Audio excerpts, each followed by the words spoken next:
Olá, como está? Como foi a sua semana? Estamos juntos mais uma vez e vamos estudar a Bíblia, a palavra de Deus. Antes, eu te convido para uma palavra de oração. Deus querido, obrigado pelos benefícios que o Senhor tem feito na nossa vida. Gratos somos pela orientação que temos tido através da tua palavra. Que o teu Santo Espírito possa nos instruir neste momento. É a oração que fazemos no nome de Jesus. Amém. Muito bem, meus queridos, esse é o nosso terceiro encontro. Estamos fechando o livro no estudo do Êxodo. Nós hoje vamos dar continuidade ao conteúdo do livro, um conteúdo resumido do livro do Êxodo. Vamos falar um pouquinho a respeito da aliança do Sinai, das regras para o tabernáculo, a presença de Deus no meio de um povo desobediente e a adoração no tabernáculo. Capítulo 19, então, nós estamos no capítulo de número 19, começando no verso de número 1, vamos até o capítulo 24, o verso de número 28. E finalmente nós vamos perceber que depois de tantas peripécias, Moisés chega com o povo diante do Monte Sinai. Deus ali então iria selar a sua aliança com o seu povo. Aliança esta que eu quero chamar a sua atenção para o conteúdo dela, que está no capítulo 19, o verso de número 4. E esta aliança diz assim, verso de número 5. Agora, pois, se diligentemente ouvirdes a minha voz e guardardes a minha aliança, então sereis a minha propriedade peculiar dentre os povos, porque toda a terra é minha. Vós me sereis por reino de sacerdotes e nação santa.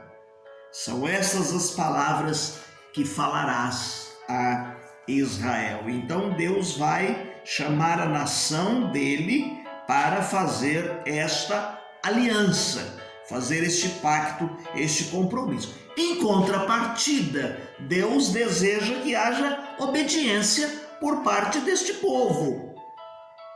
Deus deseja que, diante dos termos da aliança, este povo responda positivamente com a obediência. Aliás, no capítulo 19, o verso de número 4, ele faz uma ressalva aqui dizendo assim: tendes visto que fiz aos egípcios, como vos levei sobre asas de águia e vos cheguei como asas de águia e vos chegueis a mim. Então Deus está aqui pedindo que através da obediência esse povo assumisse o papel peculiar, o papel de sacerdote, o papel. Em contrapartida, Deus exigia que houvesse por parte deste povo, uma obediência. Aliás, no capítulo 19, o verso de número 4, ele diz assim: vocês viram o que eu fiz com os egípcios e como eu fiz vocês chegarem até aqui como que fossem asas de águias? Então, somente através da obediência de Israel, eles assumiriam este papel sacerdotal, do qual Deus disse que eles seriam uma nação santa e sacerdotal. São muito bonitas essas palavras, quando Deus diz assim: vocês são minha propriedade particular, vocês serão um reino sacerdotal, vocês serão a minha nação santa. E aí, quando nós chegamos no verso de número 8, eles disseram que concordavam com tudo que estava ali. Então o povo respondeu a uma: tudo que o Senhor falou, faremos. Numa linguagem nossa administrativa, nós iremos assim: eles votaram unanimemente, não houve ninguém contra, todos aceitaram cumprir os termos da aliança proposta por Deus. Então Deus manda Moisés subir para receber ali então as tábuas da lei, e Deus vai fazer com que quando ele volte, esta aliança seja firmada solenemente. Solenemente. Deus se manifesta, Deus mostra, aqui no verso de número 18 do capítulo 20, diz assim, que Deus vai mostrar a sua gloriosa presença a esse povo por meio de relâmpagos e por meio de trovões. De uma certa forma, essa aliança vai seguir aqui os padrões no seu preâmbulo, de todas as vezes quando Deus se manifesta e fala. No capítulo 20 ele diz assim: então falou o Senhor Deus todas estas palavras: eu sou o Senhor teu Deus, que te tirei da terra do Egito, da casa da servidão. Esse preâmbulo aí pode aparecer em outros lugares quando Deus vai firmar alguma aliança, algum código com o seu povo. Então, Moisés então vai lá estar diante de Deus, e quando ele desce a montanha com as tábuas da lei, isso será firmado através de sacrifício. Lá no capítulo 24, verso de número 8, nós vamos encontrar as seguintes palavras para que pudesse ser selada esse momento. Então tomou aquele sangue e o espargiu sobre o povo e disse a respeito de todas estas palavras. Era um costume, né? Então, para se firmar uma aliança, eles o faziam e selavam através de sacrifício de animais. Aí nós chegamos aqui no capítulo 25, de 1 até o 31, verso de número 18, para falarmos um pouquinho a respeito do tabernáculo e dos sacerdotes. Depois de firmada esta aliança com Deus, que nós acabamos de falar, foi preciso que esse povo se preparasse, porque Deus assumiria aqui o reinado, Deus estaria marcando muito mais visivelmente a sua presença no meio do povo. Então ele vai dar instruções para que eles construíssem o tabernáculo. O tabernáculo era aquela tenda de adoração. Ela podia ser montada e desmontada. Era uma tenda móvel, porque eles caminhavam, eles eram nômades, então o templo ainda não tinha sido construído. Então, através dessa tenda do tabernáculo, eles estariam adorando a Deus. Haviam as repartições, as coisas propostas por Deus nessa tenda. O capítulo 25 vai mostrar, meus queridos irmãos, que todos os apetrechos, todas as coisas que são colocadas ali dentro deve ser preparada.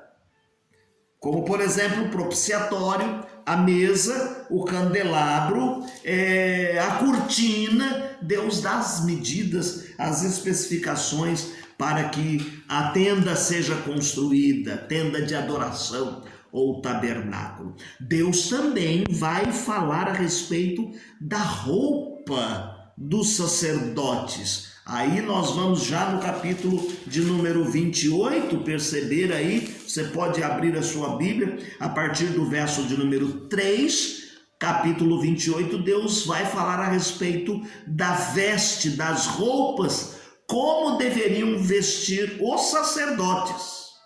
Os sacerdotes funcionavam aqui como mediadores da aliança.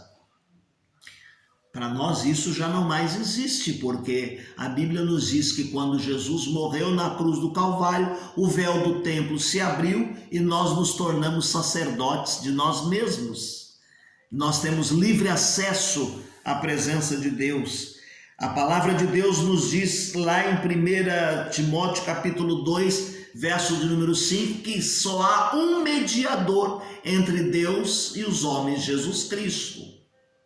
Então o mediador homem deixou de existir, o sacerdote, para mediar e levar os pedidos e fazer o sacrifício, e Jesus Cristo então veio estar nesse lugar e fez um único sacrifício. E nós temos livre acesso a Deus, e as nossas orações são feitas a Deus em nome de Jesus. Aí nós estamos no capítulo 32, então. Vamos falar um pouquinho a respeito desta presença de Deus no meio de um povo desobediente. Capítulo 32 até o 34.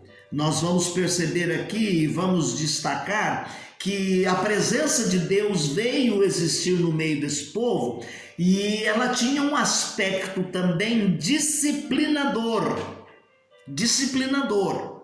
Quando Moisés desce do Monte Sinai, ele vai encontrar esse povo adorando ídolo.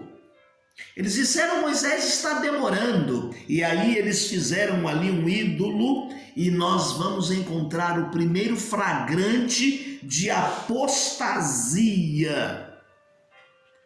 Fizeram um pacto com Deus, uma aliança com Deus, votaram unanimemente e logo depois eles erram e pecam, quebrando este pacto, esta aliança feita que fora firmada com Deus.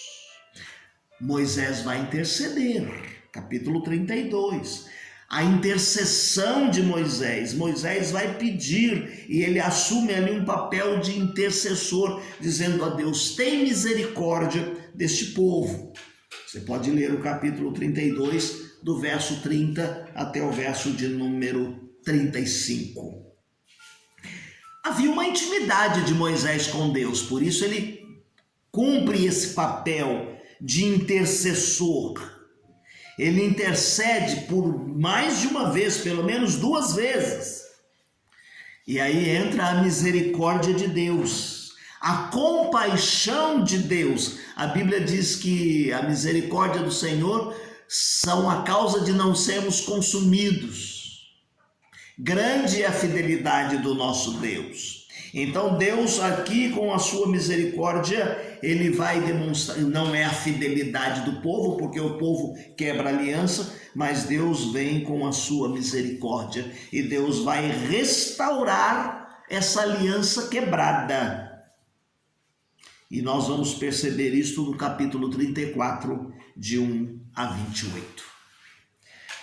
Aí nós chegamos no capítulo 35, meus queridos irmãos, e vamos ressaltar aqui a adoração no tabernáculo. Capítulo 35, de 1 até o capítulo 40, o verso de número 38. Quando o livro do Êxodo vai concluir aqui com uma resposta de Israel, de perdão de Deus dada a Israel.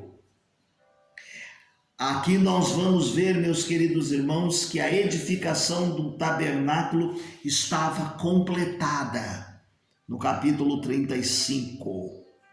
Quando finalmente o tabernáculo fica completado e chega o momento da inauguração, nós vamos perceber ali que a manifestação de Deus é tão forte que diz que o lugar se encheu de fumaça. A glória de Deus se manifesta na inauguração disso, que é tão intensa, Deus revelando a sua presença no meio do seu povo.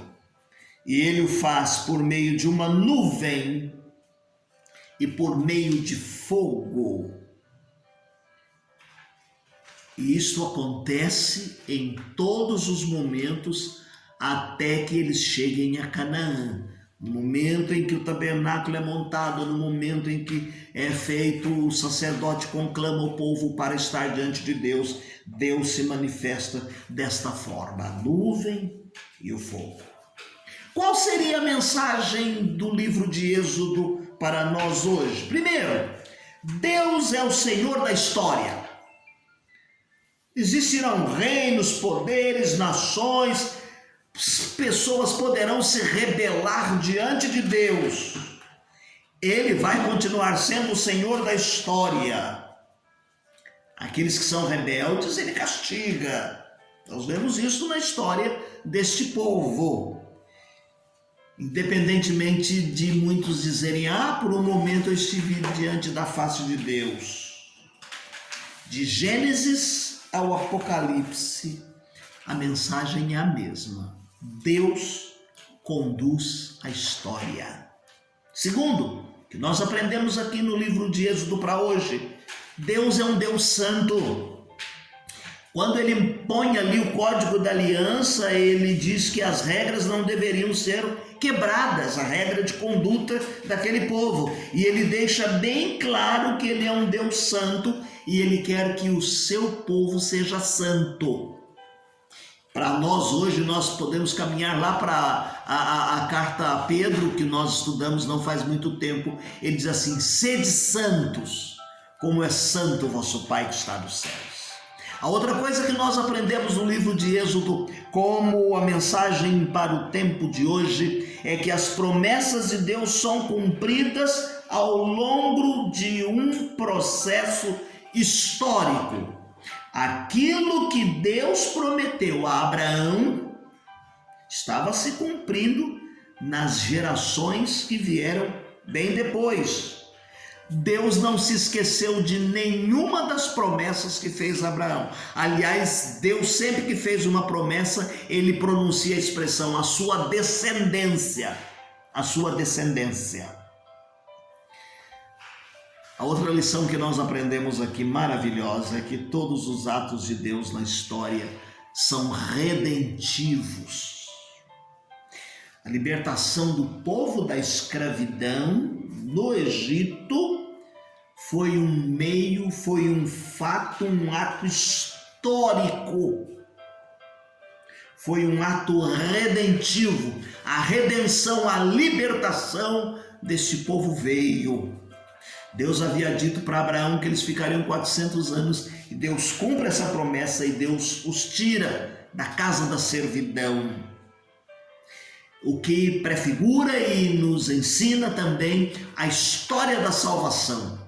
O homem cativo e preso pelo pecado, em Cristo nós somos livres, nós somos libertos da servidão, da escravidão, do pecado. E por último, que nós aprendemos aqui como mensagem para o tempo de hoje, é que Deus castiga a desobediência.